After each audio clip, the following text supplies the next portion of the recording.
প্রথমবারের মতো নির্বাচনে প্রতিদ্বন্দ্বিতা করে জয়ের মুখ দেখলেন সোনাই সমষ্টির বাউরিকান্দি জিপির ৯ নম্বর গ্রুপের রহিমা বেগম লস্কর। ৪২০টি ভোট পেয়ে জয়ী হন রহিমা বেগম। এ বিষয়ে রহিমা বেগমের প্রতিনিধি রুহুল আমিন লস্কর জানান, তাদের গ্রুপে বিভিন্ন ধরনের সমস্যা রয়েছে। বিগত দিনে গ্রুপ সদস্যরা এসব সমস্যা সমাধানে তেমন কোনো পদক্ষেপ নেননি, তাই গ্রুপের এসব সমস্যা সমাধানের লক্ষ্যে তারা নির্বাচনে প্রতিদ্বন্দ্বিতা করছেন। এলাকার জনগণ তাদের উপর আস্থা রেখে জয়ী করেছেন। আগামীতে এসব প্রতিশ্রুতি পালন করার চেষ্টা করবেন বলে জানান রুহুল আমিন লস্কর। আসসালামু আলাইকুম।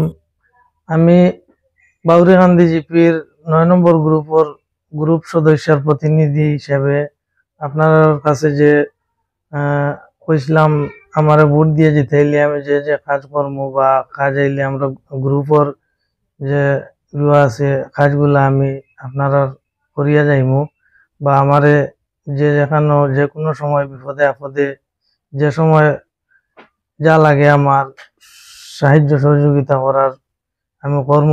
আপনারা আমারে বিশ্বাস করিয়া যে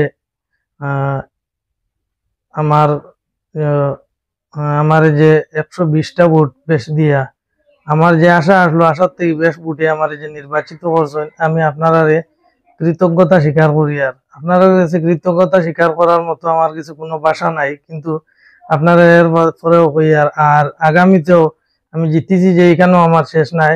আমি আগামীতেও যে ৫ বছর আছে আপনার সাহায্য সহযোগিতা যে হলো করা লাগে করার আমি চেষ্টা করবো।